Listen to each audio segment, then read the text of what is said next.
तो वहीं जालोर लोकसभा चुनाव में अशोक गहलोत के बेटे वैभव गहलोत को हराकर भाजपा प्रत्याशी लुम्बाराम चौधरी जीत हासिल कर चुके हैं। किसान वर्ग से आगे आने वाले लुम्बाराम चौधरी ने 2 लाख मतों से जीत हासिल की है। एनडीटीवी से खास बातचीत में सांसद लुम्बाराम चौधरी ने सड़क, पानी और तीनों जिलों के विकास को प्राथमिकता बताई। वहीं किस तरीके से काम को आगे बढ़ाया जाएगा, इसके बारे में भी उन्होंने बात की है। देखिए उनसे खास बातचीत के अंश।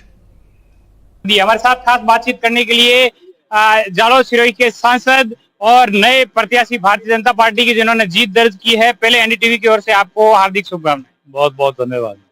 लुम्बाराम जी, क्या आपके एजेंडे रहेंगे जालोर सिरोही के विकास को, डेवलपमेंट को लेकर? क्योंकि जिस तरीके से आप चुनावी प्रचार में गए थे तो उस दौरान आपने सड़क, पानी, बिजली को जो समस्याएं हैं उनको समाधान को लेकर जनता को आश्वासन दिया था। ऐसे में आज किसान वर्ग से आते हैं, जालोर सिरोही संसदीय सीट पूरी तरीके से किसानों का इलाका है, तो ऐसे में आप किसान वर्ग से खुद आते हुए, क्योंकि आपने पंचायती राज कार्यकाल के दौरान भी किसानों के संबंधी कई प्रकार की ट्रेनिंग भी ली थी, तो ऐसे में आपकी कौन सी वो काम प्राथमिकता रहेगी और किसानों के लिए कौन से वो एजेंडे जो आपके 5 साल के कार्यकाल में मुख्य एजेंडे रहेंगे? मेरा मुख्य एजेंडा रहेगा किसानों के लिए और सभी जनता के लिए। जालोर सिरोही के अंदर पानी की बहुत दिक्कत है और सबसे पहली प्राथमिकता मेरी रहेगी वो पानी के लिए रहेगी कि कहीं से कहीं पानी ला करके पानी के लिए सबसे पहली प्राथमिकता।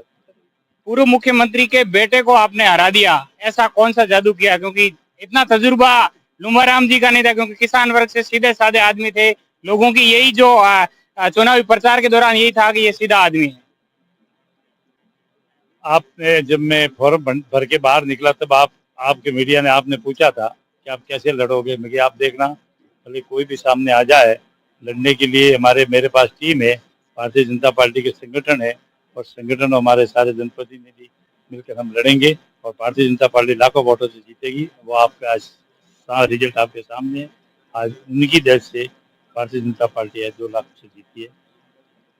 लुम्बाराम चौधरी सांसद कौन से अपने दिल में जो है जनता के लिए काम करना चाहते थे, लेकिन अब वो मौका मिला है उनको? अपने दिल से क्या आप चाहते हैं कि हाँ ये कमियां थी जो मैं होता तो ये सुधार कर देता? नहीं, पहले भी जो हमारे एमपी साहब रहे उन्होंने अपनी अपनी कार्य कोशिश की है और काम की है।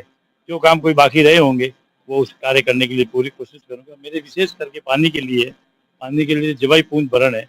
जवाई पूंज भरण के अंदर 2-3 मांगे मैंने पहले भी उठाई थी कि जवाई बांध के अंदर पहले भी, जैसे 2017 के अंदर जब बांध ओवरफ्लो होता तब जाके फाटकें खोली जाती थी, जिससे क्या होता था, एक तो वो पानी बह करके सारा पानी बाहर जाता था, यहाँ लोगों को फायदा नहीं होता था और खेतों और रोडों का नुकसान होता है। अब मेरी मांग ये रहेगी कि वहाँ पे फाटक, उसके जिस समय 5 फुट बांध खाली रहेगा उस समय फाटक खोलाने की कोशिश करूंगा, ताकि वो पानी धीरे धीरे जाएगा, जमीन का लेवल बढ़ेगा, आगे जाकर किसानों का नुकसान भी नहीं करेगा।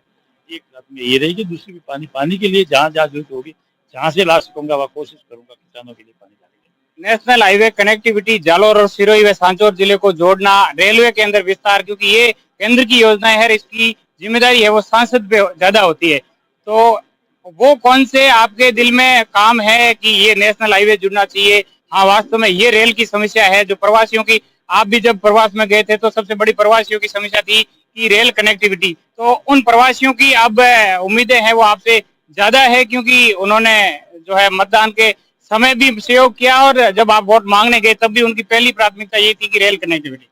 बिल्कुल सही बात है। जब मैं प्रवास में गया तो सभी जगह रेलवे के लिए वहाँ उनकी मांग थी और मांग भी वाजिब थी। जो मांगे उनकी थी, उस मांगों को मैंने उसी समय मैंने डायरी में नोट की थी और उन्होंने वहाँ से आकर के भी उन्होंने सहयोग दिया है। अगर प्रवासियों का सहयोग भी नहीं रहता तो भी इतनी हम लीड नहीं ले सकते थे, उनका सहयोग दिया। अब मेरा फर्ज बनता है कि उनकी जो मांगे है वो मैं पूरी करने की पूरी रेलवे की कोशिश करूंगा।